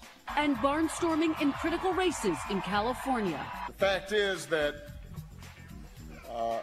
if we don't step up, things can get worse. For his part, President Trump tried to dismiss his predecessor. I watched it, but I fell asleep. The vice president taking a different tactic. It was very disappointing to see President Obama break with the tradition of former presidents and become so political and roll out the same tired arguments. Well, okay. I think those are pretty interesting responses. Welcome back to the show, everybody. AFR.net, urbanfamilytalk.com. Thanks for being with us today. That was NBC's Kristen Welker characterizing President Obama's criticism of President Trump as breaking with tradition. I think if the shoe was on the other foot and it was George Bush who'd broken that tradition, they would have been much, much more caustic in their comments. As it was as if she was reporting that there was a new kind of flower that was in bloom. No, nothing to be alarmed about. Just another day, another day, another dollar. There you go. The call lines are open. You can call in and join the program at 866-963-2037, 866-963-2037. So let's also, there's a little bit of good news as it pertains to immigration, and that is that Attorney General Sessions has welcomed the largest class of immigration judges ever. So this is fantastic. He says he even plans to see that number grow further by increasing the number of judges that they're tapping to handle immigration by the end of the year. He delivered remarks before 44 new immigration judges who were assembled at the Virginia headquarters of the Executive Office for Immigration Review, which oversees the immigration court system. The group, Sessions noted, was the largest class of judges in immigration court history. I'm honored and excited to welcome the largest class of immigration judges in history, 44 new immigration judges. Each of you will play a critical role in our legal system, and I have no doubt that you will be up to the task. The new class also means that there are more immigration judges active today than ever before, and there are still more to come. Attorney General Sessions promised a cumulative 50% increase in the number of immigration judges by year's end. The reason for this flurry of activity is the Attorney General's effort to curb the overwhelming backlog of immigration court cases. Late last year, President Trump temporarily mobilized hundreds of immigration court judges to help cut the number of cases pending in the backlog. The Department of Justice claimed some successes in October, showing that they had addressed 2,700 more cases thanks to the surge. But recent analysis indicates that the DOJ is still struggling to make a dent. There were some 700,000 cases pending as of May, according to the Transactional Records Access Clearinghouse, which attributed the phenomenon to the increase in the amount of time it takes for an average case to clear. Now, what I find fascinating about this is that everyone who just puts toe on American soil gets to have their day in court as if they have the same rights as a citizen. Due process should be a right that is remanded to citizens. You can't just show up here and then demand your day in court to force America to consider your application for immigration ahead of the hundreds of thousands of people who are applying through the regular process, who they don't put toe on American soil. They just pay the immigration attorneys and they start the 10-year, 11-year, sometimes 15-year process. It's pretty amazing that we permit this. In his remarks, Attorney General Sessions blamed the surging backlog on the increase in specious or false asylum claims, noting that the number of those seeking asylum who appeared in an immigration court rose from 4,000 in 2009 to 73,000 in 2016. Say that again. In 2009, 4,000 asylum cases were seen in immigration court. In 2016, 73,000 cases were seen in immigration court. Our system was not designed to handle thousands of new asylum claims every month from individuals who illegally flood the border. But that is what has been happening, and it has overwhelmed the system. The Attorney General also took the opportunity to defend a recent immigration court ruling issued by his office, which restricted the eligibility for asylum. The ruling has received pushback in Congress, but from Sessions' point of view, it is part of enforcing immigration law as it exists and keeping the borders under control. Attorney General Sessions said, "Let me say this clearly. It is perfectly legitimate, moral, and decent for a nation to have a legal system of immigration and to enforce the system it adopts. No great and prosperous nation can have both a generous welfare system and open borders. Such a policy is both radical and dangerous, and it must be rejected out of hand." Now, what I see as being super important about all of this is that this is only allowed to happen because we, as a nation of people, of voters, have allowed it to happen.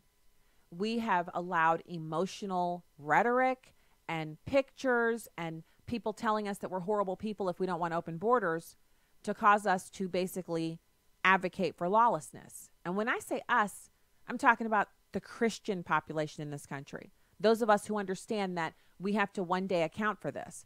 The worst of it is that churches have been co-opted into this activity. Churches have been co-opted into receiving government money to help set up these refugee stations in this country, to help shepherd people who are here illegally into free clothes, free shoes, free toys, free places to live, which is a magnet for other people who want to be here illegally. Just think, you get here illegally, and a church that's getting money from the federal government as an NGO, non-governmental organization, sets you up with everything you need. You just walk in, you take the keys, and you're good to go. Are you not going to call down to Mexico and tell all your relatives, not only is it safe to come here, look, I'm texting you pictures. Look what they gave me. The local church gave me everything that I need. They set up our whole household. And now our kids are getting free school clothes and free toys, and they'll be in school. Of course your whole family is going to come. Why wouldn't they? We're all being used. The generosity of our spirits and our desire to help those who are in need, we're being used. Churches in America, we already have a huge burden with American citizens who are living in poverty, living below the poverty level, people who don't have running water. These places still exist in America, and our first allegiance, our first duty is to Americans who are living in poverty, orphans living in America, children who don't have parents living in America, children whose parents are incarcerated living in America. Our duty is not to build facilities to house people from other countries to be here on our dime. That is not a part of what we are called to do. It's not Christian. It's not a part of what we are supposed to do as citizens, as people, you name it. Those who don't look after their own first are worse than infidels. That's from the Bible. And we know it's not right because the people who are coming here to do this are here illegally. They've broken the law. At no point in the Bible does it say, find people who've broken the law and help them. No, we're to care for those who are incarcerated. We're to care for those who are widowed. We're to care for the sick and the infirm and the poor. But we're not to go pluck poor people from other countries and allow them to come here for us to take care of while ignoring our own citizens who are here, who are poverty-stricken, who need our care. They need to hear the gospel from us. They need to have us sit with them and pray. They need us to show them how to live in a way that they can eventually become self-sustaining and self-sufficient. That is what we're supposed to be doing, not taking money from the government to help people break the law. I know I'm going to get some nasty emails about that, but the truth is the truth, and I'm here to tell it. So you've got all that going on. And then, circling back around to where we started off a little bit, you got President Trump actually making this announcement that the GDP numbers are awesome and taking a shot at his political opponents. So the GDP rate is 4.2%, which is higher than the unemployment rate. That hasn't happened in America in over 100 years. The GDP rate has also been revised upward.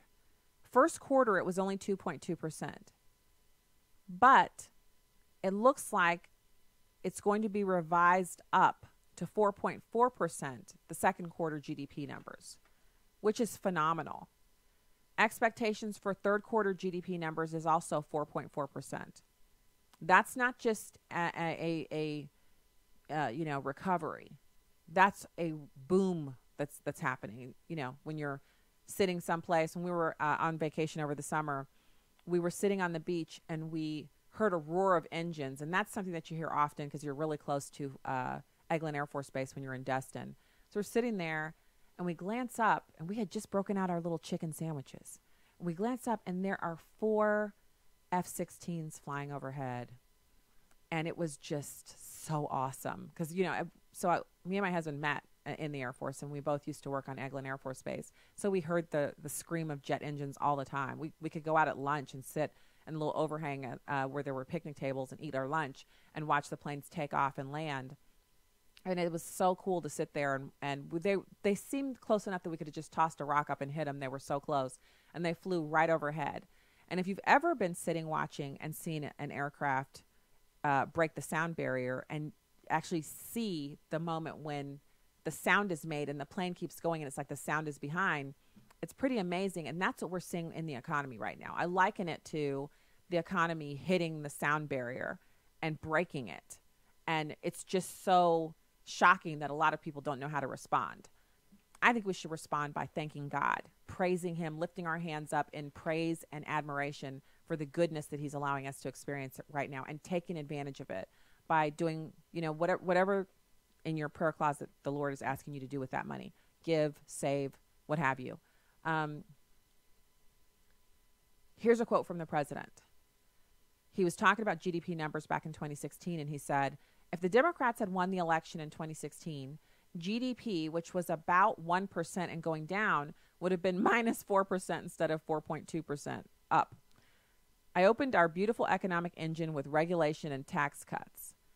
Our system was choking and could have been made worse. There's still plenty to do. If the Democrats had won the election in 2016, GDP, which was at about 1% and going down, would have been minus 4. Now, to be correct, to be accurate, the annual GDP for 2016 was 1.6%, which is awful. It wasn't 1%, it was 1.6. The economy clearly is moving a lot better than it was under President Obama, but he did have a couple of quarters of 5% growth back in 2014. So we want to be accurate here. President Obama presided over 2 quarters of 5% economic growth while he was president. But they were also offset by really poor quarters, which kept Obama's annual GDP numbers below 3%, often well below at the tepid 2.1% rate. If the economy now can keep this plus 4% growth going, we will see an annual GDP of over 3.7% for 2018. That will have happened for the first time since 2005. So that's pre-Obama. And that also portends really good numbers for next year. The other thing that people have said, especially economists, have said that if President Trump can get past this whole tariff thing with China and with other countries, if he can get some deals on the table and not be applying these tariffs, that it could possibly even be a year where we had 5% growth as well, which would be outstanding. So everybody just let's keep our prayers up for the president. We are tasked to pray for those who are in authority over us. And it was a struggle for me when President Obama was in charge, but I prayed for him. I did. And we have to pray for President Trump as well, for his wisdom, for his temper to be, tamped down, for wisdom, for him to be surrounded by people who want to help him, for him to be able to root out those who are working in his presence, in his administration, who are working against him, that those people would be found and brought to justice.